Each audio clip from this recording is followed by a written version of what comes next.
गोर लगै छी। हम चमचम मैथिली गीत में अहाँ सबके स्वागत करै छी।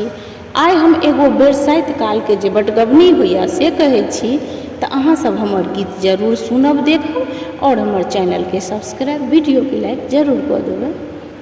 पिया कहिया आयब ससुराल, लेटर साफ लिखू।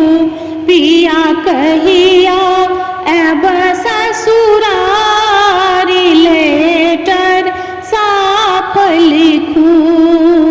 चैत में आयब बैसाख गमायब, जेठ में बरसत पूजब, धानी धैर्य धरू।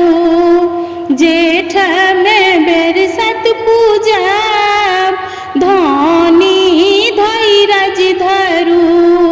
आषाढ़ में आयब सावन गमायब, भादव में झिलहरी खेलब, धानी धैर्य धरू।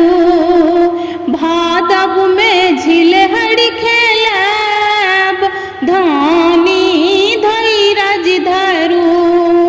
आसीन आयब कार्तिक गमायब, अगहन में